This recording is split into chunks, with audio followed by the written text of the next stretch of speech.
Nós estamos no 5º dia de nossa novena de pequenas pregações, preparando a solenidade de Pentecostes. A finalidade dessas pequenas pregações é orientar você na sua vida espiritual, não só para viver a solenidade de Pentecostes, mas a sua vida inteira com o Espírito Santo. Bom, hoje nós gostaríamos de acrescentar alguns detalhes àquilo que nós já dissemos na pregação passada a respeito das graças atuais. Vamos recordar. Existe uma comparação que foi feita pelos próprios Santos Padres. Nosso organismo espiritual, né? Ou seja, esse navio que nós somos, que quer ir para o céu, ele tem remos e tem velas. Os remos são as virtudes infusas, fé, esperança, caridade, e também as outras virtudes morais que nós dizemos, que são infundidas na nossa alma e se tornam mais robustas, que são a prudência, a justiça, a fortaleza e a temperança. Bom, essas 7 virtudes estão aí na nossa alma. São os remos novos, 7 remos novos.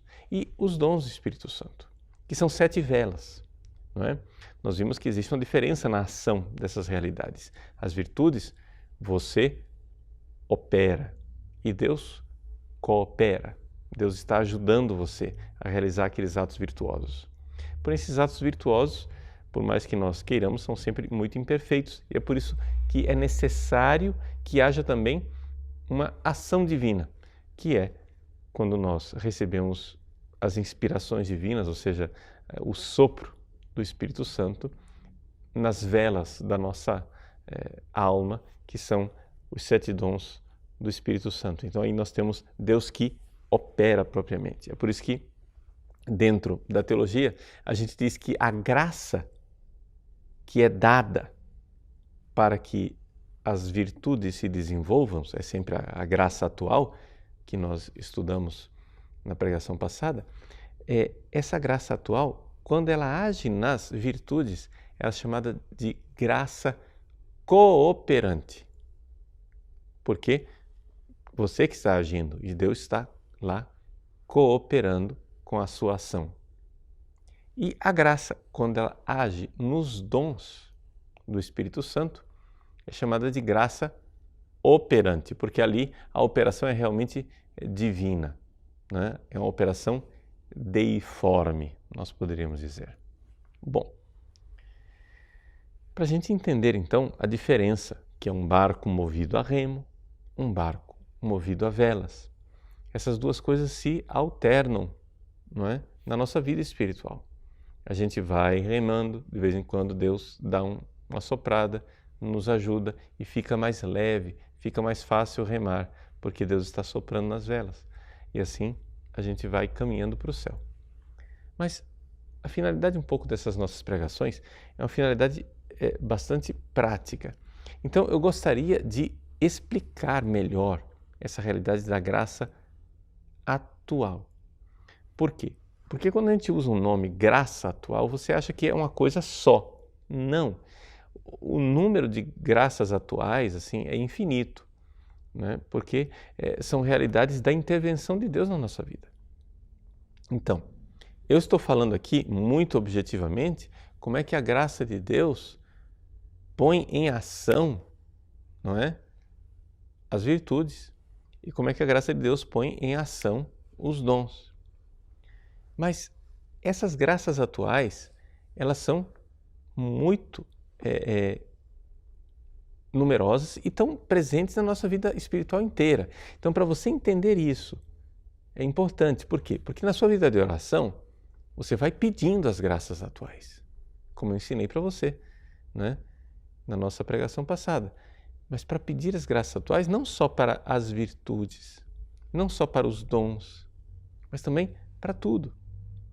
Veja, um pecador, por exemplo. Imagine um sujeito que é batizado. Ele pecou gravemente. Bom, se ele pecou gravemente, ele perdeu todas as virtudes infusas, exceto a fé e a esperança, e todos os dons. Os remos foram todos quebrados, as velas foram todas rasgadas. Só sobrou duas coisas: a fé e a esperança.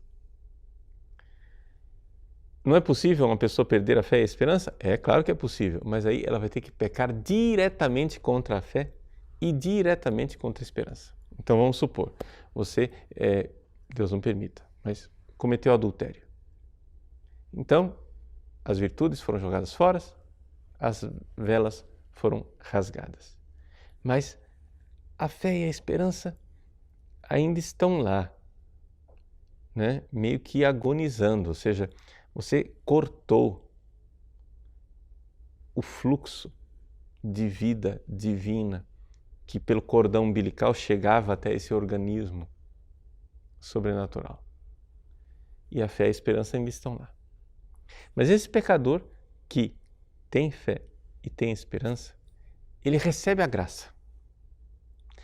E esta graça atual é que faz com que ele se arrependa dos seus pecados, confie na misericórdia de Deus, tenha medo do inferno, deseja a recompensa do céu, queira procurar um confessor. Você está entendendo? São graças atuais. E essas graças atuais acontecem na generosidade de Deus. Deus é generoso e vai dando tudo isso. Às vezes isso acontece não em moções internas que você, pecador, às vezes está cego e surdo, não consegue receber, mas às vezes coisas acontecem na sua vida. É uma pregação que você ouve, é uma pessoa que diz uma palavra e te faz cair a ficha. É alguma coisa que age na tua vida, não é? Às vezes é por incrível que pareça, um acidente, uma doença, alguma coisa faz com que você volte para a casa do Pai. A graça atual que moveu o filho pródigo quando ele, olhando ali a comida dos porcos, disse: na casa do meu pai é melhor ser servo do que ser livre aqui. É melhor ser escravo do meu pai do que ser livre desse jeito maluco. Então, isso faz com que a pessoa volte para casa. Então, a graça atual faz com que a gente volte para o estado de graça. Volte para a graça habitual, se nós a perdemos. Mas a graça atual faz também com que a nossa vida cresça, nossa vida espiritual cresça. Então, você vai crescendo nas virtudes. Você cresce na caridade, você cresce na fé, você cresce na esperança. Você foi lá, se confessou, você está bem. Então, não somente você vai realizando atos de fé, atos de esperança, atos de caridade, e as virtudes vão crescendo, você vai se tornando uma pessoa mais virtuosa, né? E isso daí faz com que realmente estas virtudes, né, se tornem cada vez mais fáceis, né, da gente realizar, da gente fazer. Se torna até gostoso da gente ser virtuoso. Bom, e as graças atuais também servem para que você não perca o estado da graça. Ou seja, faz com que você também tenha força para lutar contra as tentações, para que você não seja levado pelas tentações, você ali é socorrido por Deus. E eu gostaria de recordar que essas graças atuais, que são graças de Deus, sem dúvida nenhuma, graças do Espírito Santo, elas não precisam vir diretamente de Deus. Deus às vezes usa, né, seus servos. Aliás, mais do que às vezes, digamos que a regra geral é que as graças que Deus nos dá, que foram adquiridas por Cristo na cruz, Deus dispensa essas graças nas nossas vidas através de Nossa Senhora, medianeira de todas as graças, e dos nossos anjos, dos anjos da guarda, que são anjos de Nossa Senhora, porque ela é rainha dos anjos. Então, o Espírito Santo age em nossas vidas também desta forma. É que muitas vezes nós temos uma certa teologia um pouco protestante que, quando entende que Jesus é o único mediador, exclui os membros do corpo deste mediador, não é? Que a Virgem Maria, os anjos que agem. A Virgem Maria, sobretudo, não é? Ela tem uma função especialíssima na dispensação destas graças. Porque ela participou da redenção junto com Cristo. Então, peça a Deus as graças. Mas saiba também que essas graças vêm pelas mãos de Maria e essas graças vêm trazidas pelos anjos.